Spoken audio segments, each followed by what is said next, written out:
Good afternoon, class, and welcome to this class. This afternoon, we shall be looking at one aspect of nominal groups, which is noun-headed nominal group.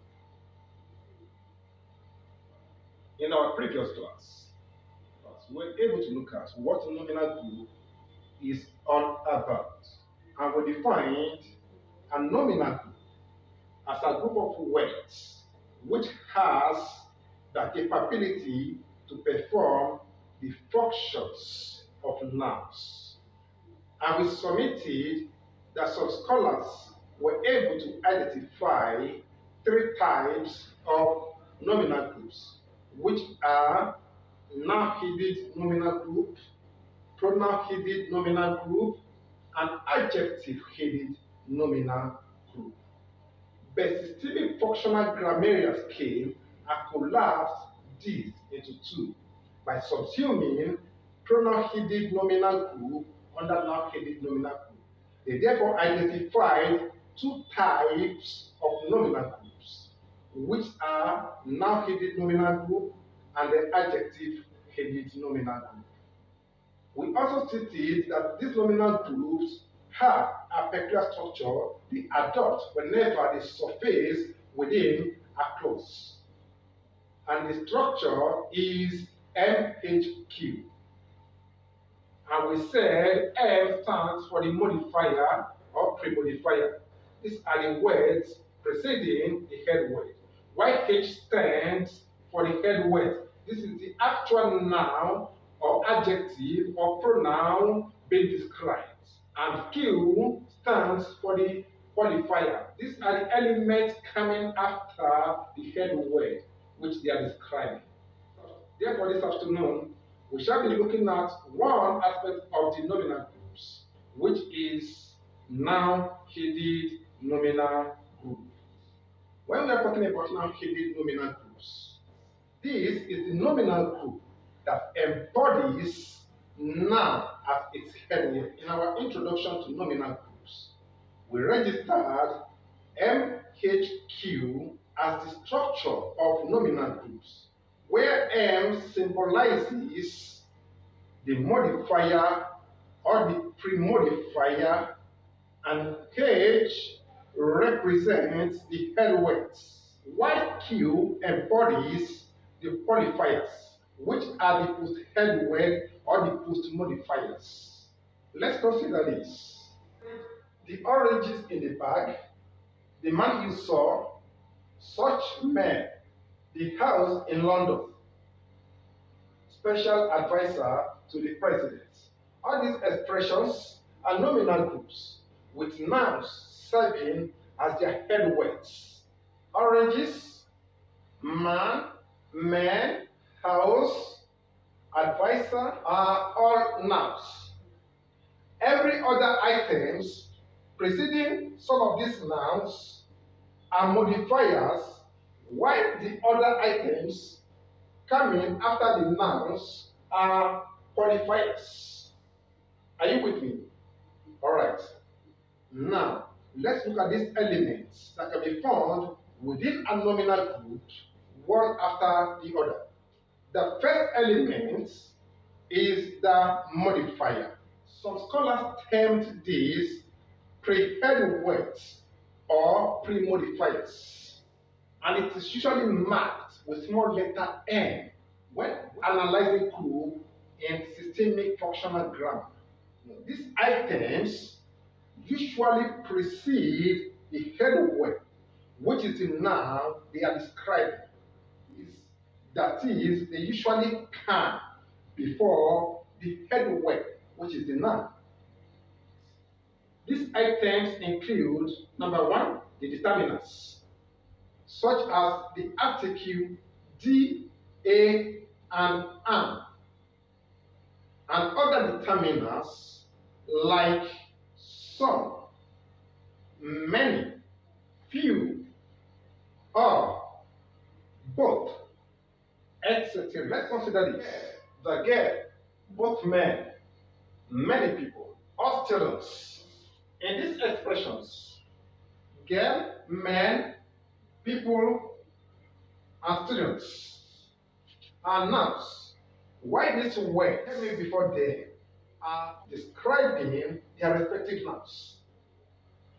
Another words that can precede the noun serving as the head words are called the numerals.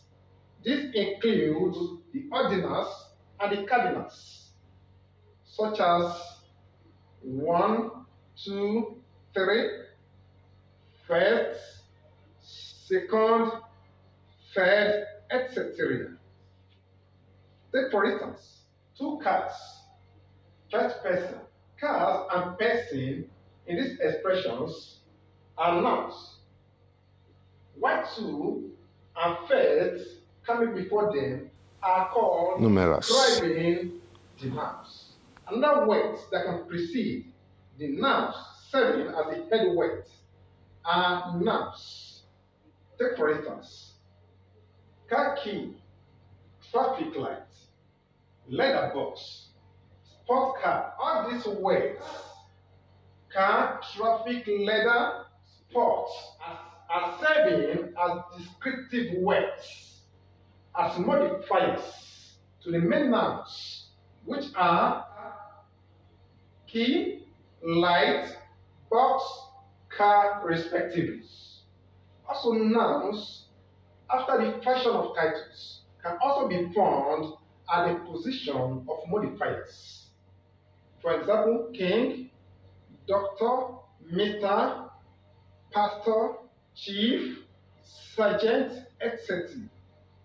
Take for instance, Mr. Ojo, King Jaja, Dr. Tunde, Pastor Adams. Nominal groups or noun phrases, as they are traditionally called, can also serve as the modifiers. Let's consider these expressions.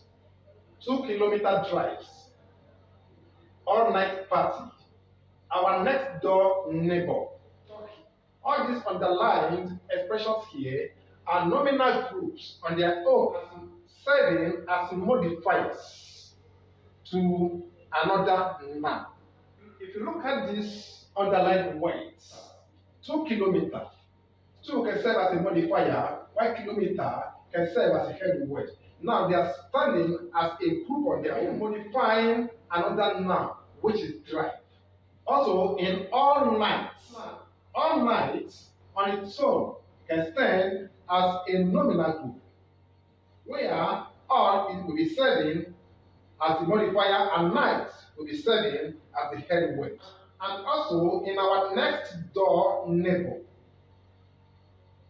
the underlined expression our next door.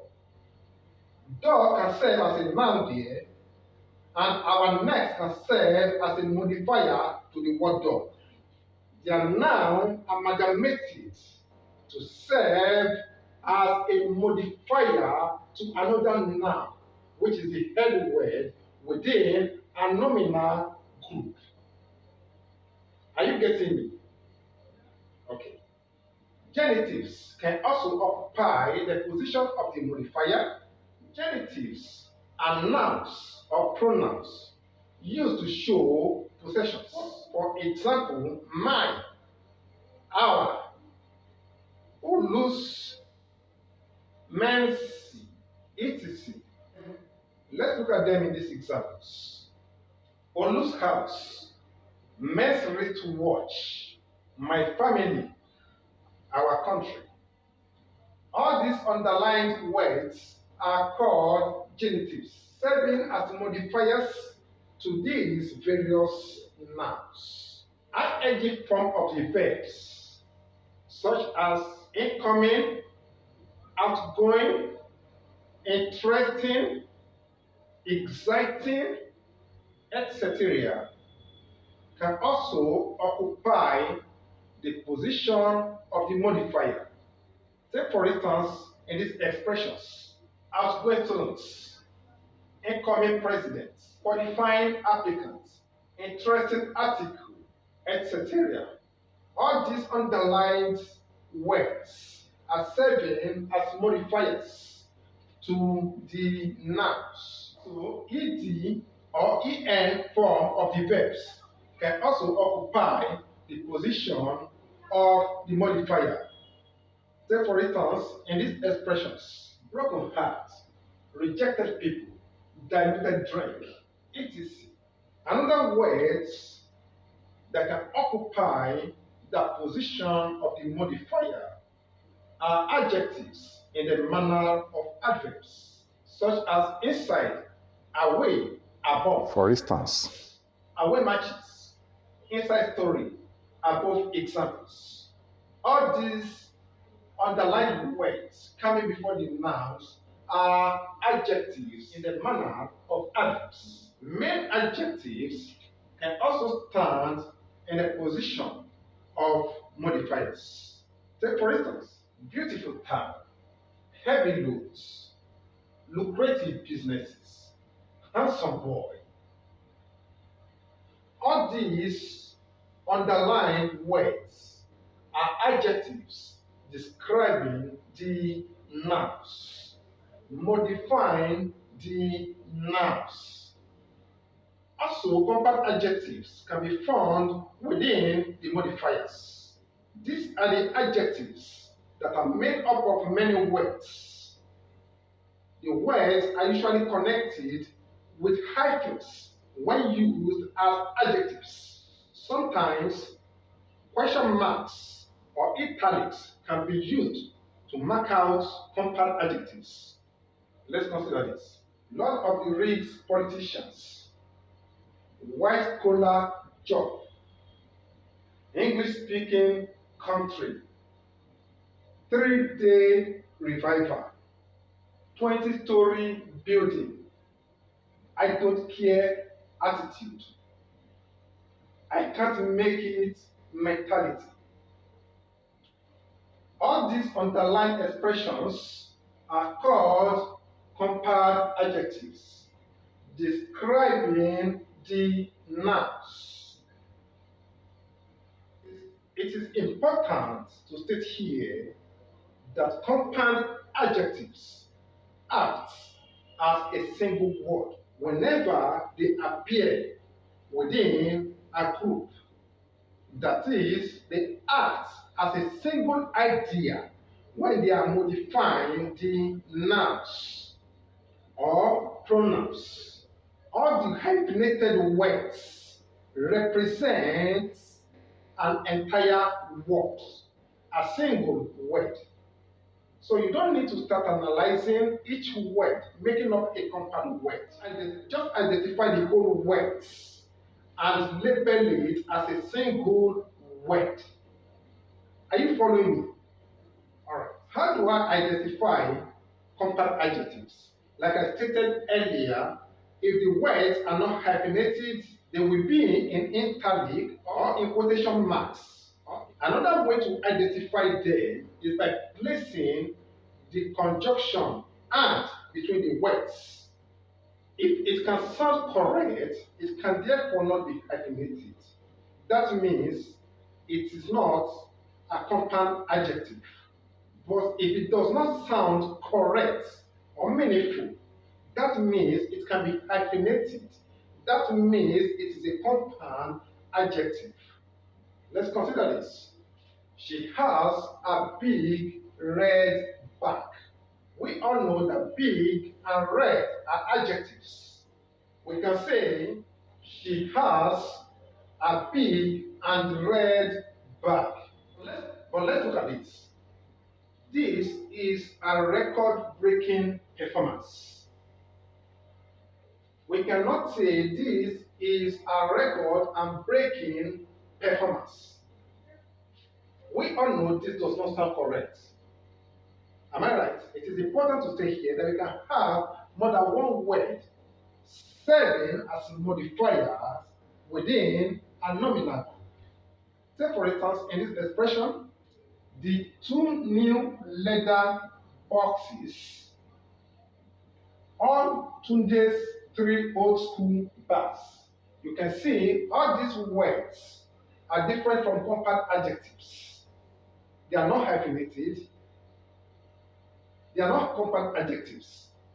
but different words serving as modifiers to the head words, which is noun.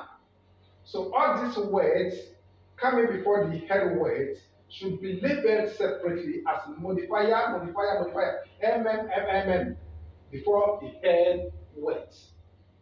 It is important to state here that these modifiers within this group are optional. Like we submitted in our introduction to nominal group class. They can be omitted and the head word can stand to represent the entire group. Now, let's look at the head word. The head words are the nouns being modified, being described, being qualified. All these words mean the same thing. To modify, to describe, to qualify, they all mean to describe. So the head word is the central word, the obligatory word within a nominal group. Without the head word within this group, other elements, the modifier, the qualifier cannot function.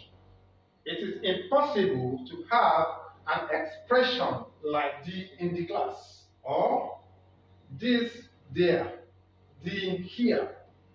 These are grammatically incorrect, but we can have expressions like this. The students in the class, the man there, which simply means other items might not be on duty within the nominal head, but the noun item acting as a head word must arrive on the scene.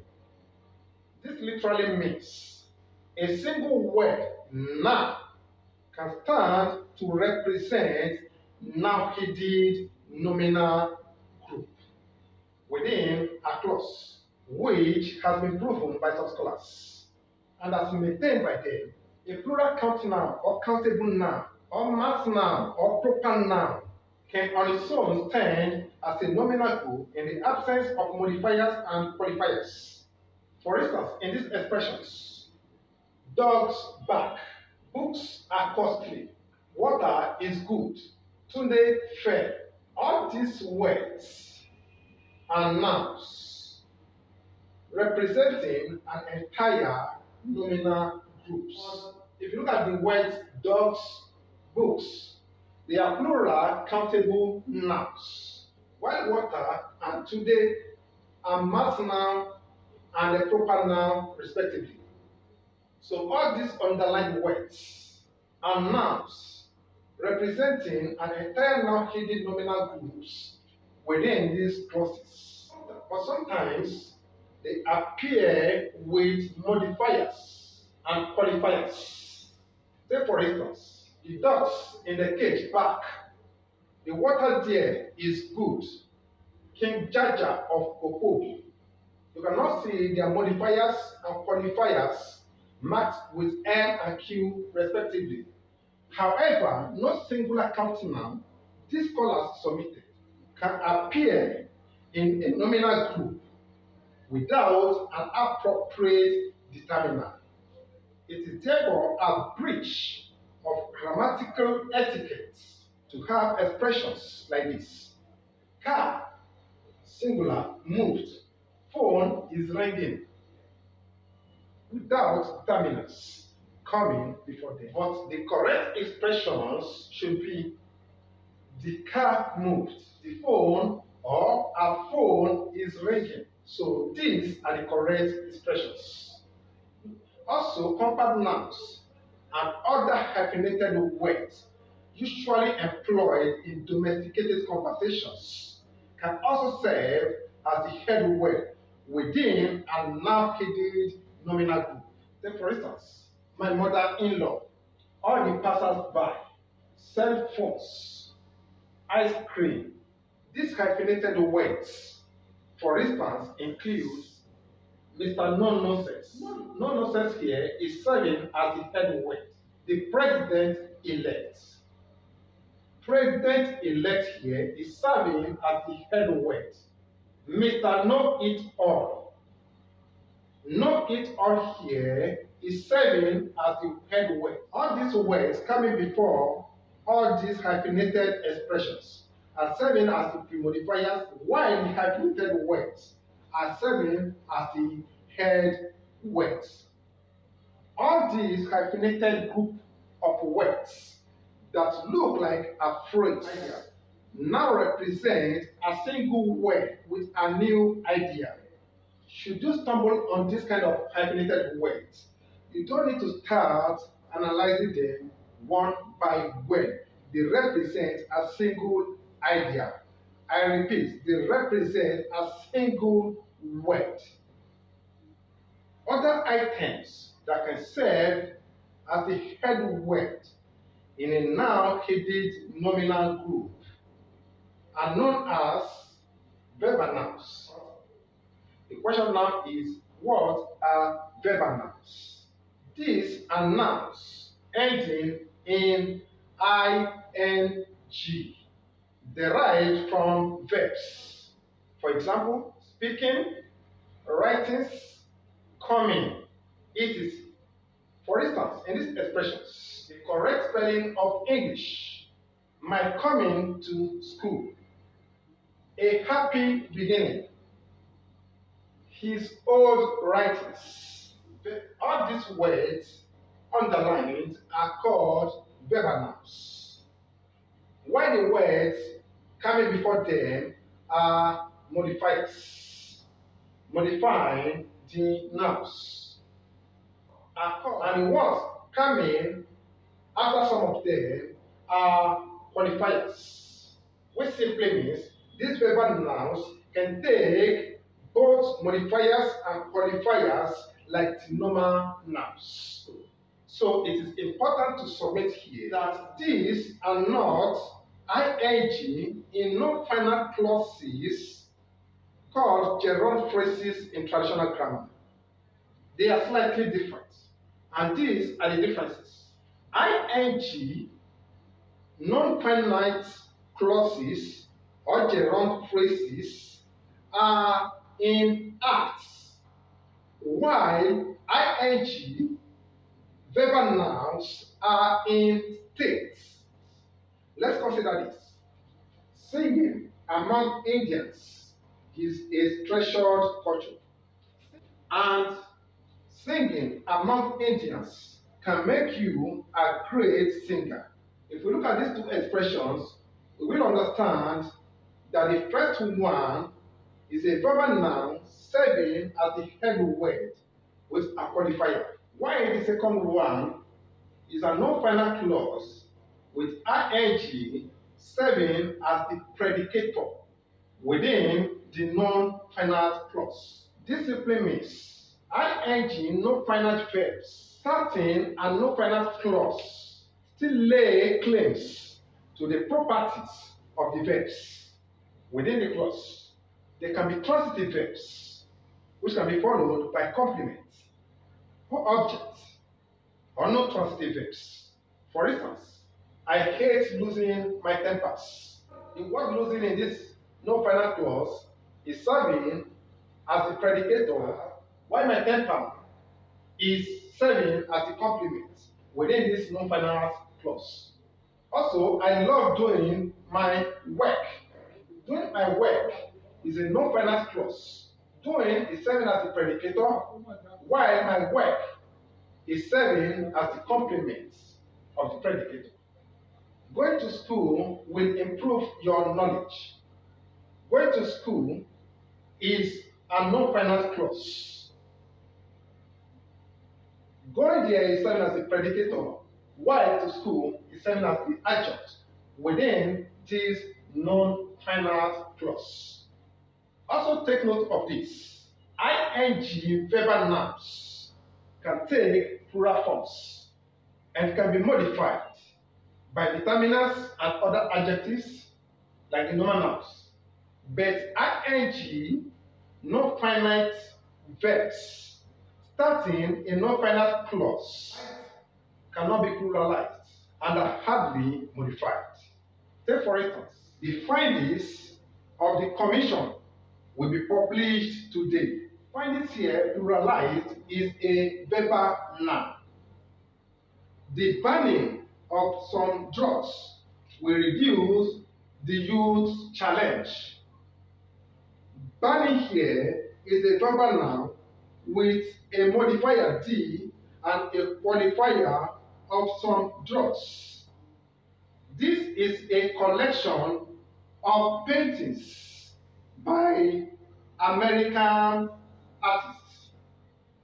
Paintings here, pluralized, is a verbal noun with a qualifier by American artists, serving as its qualifier. So the ing verbal nouns can be modified and it can be pluralized.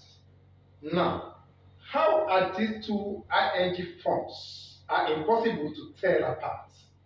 Number one, both can perform all the functions of nouns.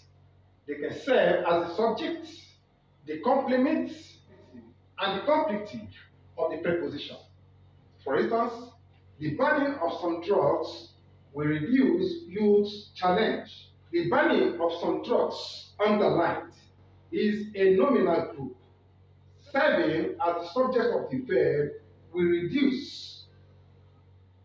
Finding a good job is difficult in my country. Finding a good job, underlined, is a non-finite clause, serving as the subject of the verb is.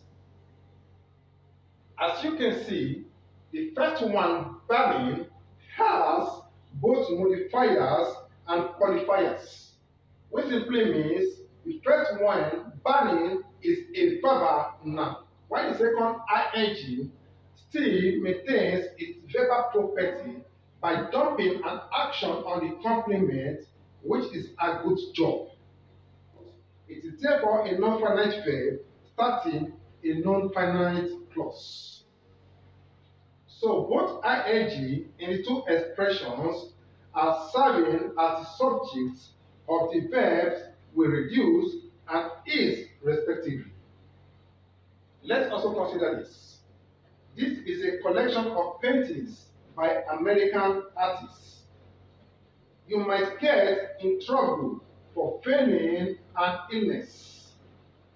The underlying expressions, painting by American artists and feigning an illness, are performing the functions of nouns as the completive of the preposition of and for respectively.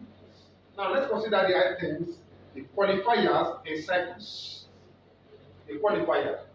Well, this is also called the post-modifier or the post-head element. This refers to the items coming after the noun serving as a head word. This position of the qualifier within a nominal group can be denoted by adverbs such as there, above, inside, underneath, etc. Let's consider this. The man there, the example above, the chair inside, situation there. All these underlined words are adverbs serving as qualifiers to the nouns. But take note of this. Only the adverbs indicating a place or position or time can function as a qualifier in a nominal group. Any other adverbs that comes after noun is acting out another functions entirely within the clause, such as adjunct. Adverb of manners, for instance, cannot serve as a qualifier within a nominal group. We cannot have expressions like this. People carefully are your strength. Or the man carelessly is our neighbor. The choices of words here have broken the grammatical law of word juxtaposition, known as word collocation in grammar. However, it should be noted that the appearance of adverb of place or time immediately after a noun does not, in every instance, assign it as a qualifier to the noun. Take for instance, the man brought the chair inside. As we can see, this expression here is polysemantic in nature. But the first thing is to understand the situational context of the expression. If the expression is conveying that there was a chair inside and the man went inside to bring the chair outside, this registers that the word inside after the noun chair is a qualifier to the noun, describing the chair that was inside. But if the context interprets that the chair was outside before and the man had to bring it into the building, the word inside in the expression the man brought the chair inside is therefore serving as an adjunct within the clause. Another words that can serve as qualifiers in a noun-headed nominal group are preposition headed as prepositional phrase in traditional grammar. Take for instance, the man over there, the books under the table, the house in London, the woman after my heart. All these underlying expressions are preposition headed adverbial group, termed prepositional phrases in traditional grammar. For better understanding of preposition headed adverbial, get our video on this. We have had a class on this. Also take notes of the contextual usage of these expressions in order to ascertain whether these adverbial groups are really qualifying the nouns or they are operating as adverbs, which is adjunct within the clause. Let's take a look at this. I visited the house in London. In London underlined. If this expression means that you visited the house located in London underlined is therefore serving as a qualifier to the house, describing the location of the house. But if the expression means you visited a particular house when you were in London, when you traveled to London, the adverbial group in London underlined is therefore operating as an adverb, as an adjunct within the clause. Is it clear? All right. Another words that can occupy the position of the qualifier are adjectives called postpositive adjectives or postnominal adjectives. These adjectives usually come after the nouns. For instance, in these expressions, an animal incarnate, a mission impossible, the best hotel available, God Almighty. All these underlined words after the nouns are called postpositive adjectives, serving as qualifiers to the nouns. Also note that these postpositive adjectives can also take premodifiers called intensifiers, such as this and that. For examples in these expressions, a painting that expensive, a man that huge, a house this big. Also know this, these postpositive adjectives are different from predicative adjectives. Predicative adjectives usually follow be verbs or other equational verbs to serve as a complement to the subject of the clause. Take for example, the car is blue. That place is dangerous. The underlined words are predicative adjectives serving as complements. Also note that the attributive adjectives that are usually seated before the nouns are also called prepositive adjectives. Another words that can be found at the position of the qualifier is ing form of the verbs. Take for instance, in these expressions, the man eating, the boy smiling, the dog barking, all these underlined ing form of verbs are performing the functions of qualifiers in these nominal groups. Let's have them in clauses. The man eating will soon attend to you. The boy smiling won lottery. The dog barking has seen a stranger, etc. Ed or en form of the verbs can also occupy the position of the qualifier. Take for instance in these expressions, the actor celebrated, the criminal arrested, the cow killed, the money stolen, the book taken. All these ed and en form of the verbs are serving as qualifiers to the nouns. Now let's have them in clauses. The actor celebrated won the award. The criminals arrested have been prosecuted.